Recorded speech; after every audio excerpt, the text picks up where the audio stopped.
Assalamualaikum warahmatullahi wabarakatuh. Perkenalkan, nama saya Agung Nugroho, NPM 3220110003, mahasiswa Universitas IFET Semarang, Prodi Pendidikan Vokasional Teknik Mesin Otomotif. Salam sehat, salam sejahtera untuk kita semua. Oke, pada kesempatan ini saya akan menjelaskan materi mengenai induction hardening ataupun pengerasan induksi.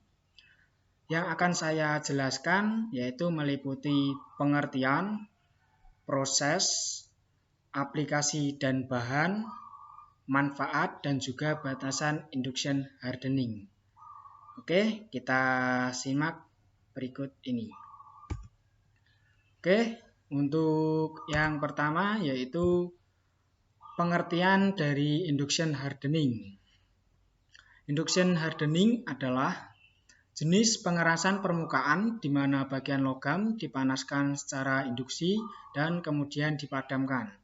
Logam yang dipadamkan mengalami transformasi martensitik, meningkatkan kekerasan dan juga kerapuhan bagian tersebut.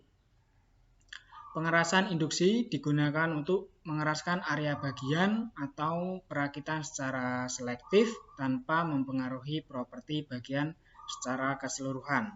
Oke, itu pengertian dari induction hardening. Selanjutnya, yang kedua yaitu ada proses induction hardening. Nah, pengerasan induksi dapat dibagi menjadi dua langkah, yaitu pemanasan induksi dan juga fase quenching ataupun pendinginan. Oke, untuk yang pertama yaitu pemanasan induksi ialah proses pemanasan non-kontak menggunakan prinsip induksi elektromagnetik untuk menghasilkan panas di dalam permukaan benda kerja. Dengan menempatkan material konduktif ke dalam medan magnet bolak-balik yang kuat, arus listrik dapat dialirkan ke dalam material, sehingga dapat menimbulkan panas. Arus yang dihasilkan dari proses induction hardening akan mengalir terutama pada lapisan permukaan, kemudian lapisan tersebut didinginkan menggunakan air ataupun minyak sehingga akan terbentuk struktur martensitik yang lebih keras daripada logam dasar. Itu untuk yang pemanasan induksi. Yang kedua yaitu ada quenching. Quenching ataupun pendinginan. Setelah pemanasan induksi, benda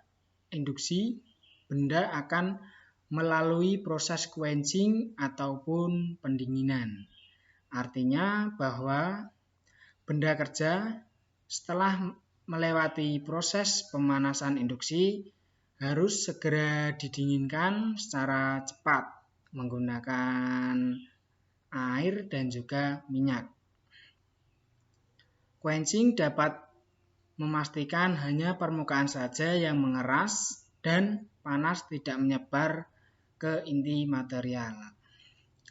Pendinginan secara cepat juga dapat menciptakan struktur material martensik atau ferritic martensik pada lapisan permukaan. Itu tadi kedua proses induction hardening. Selanjutnya yaitu aplikasi dan juga bahan. Untuk yang pertama yaitu bahan khasnya induction hardening meliputi 1045, 1141, 1144, 4140, 4340, ETD 150, cast irons untuk yang terakhir. Kemudian berikutnya yaitu aplikasi khasnya induction hardening, yaitu meliputi roda gigi, kemudian ada poros dan juga camshaft.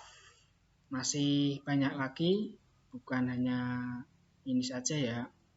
Dan mohon maaf apabila gambar dari camshaftnya tertutupi.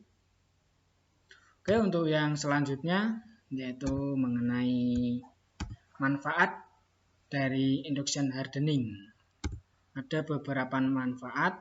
Yang pertama yaitu peningkatan ketahanan aus, peningkatan kekuatan dan umur kelelahan, menyesuaikan tingkat kekerasan sesuai keinginan, kasus dalam dengan inti tangguh, proses pengerasan selektif tanpa perlu masking, distorsi relatif minimal, dan yang terakhir mengizinkan penggunaan baja berbiaya rendah.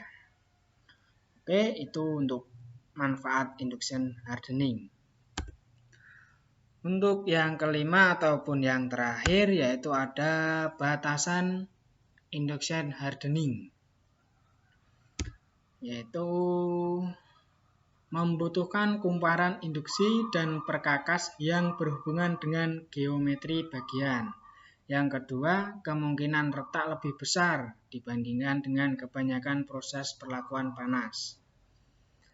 Yang ketiga, ada distorsi dengan pengerasan induksi. Dan yang terakhir, yaitu ada batasan material dengan pengerasan induksi.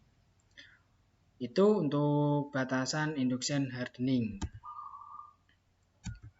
Oke, mungkin itu saja yang dapat saya jelaskan. Apabila ada salah kata, saya mohon maaf.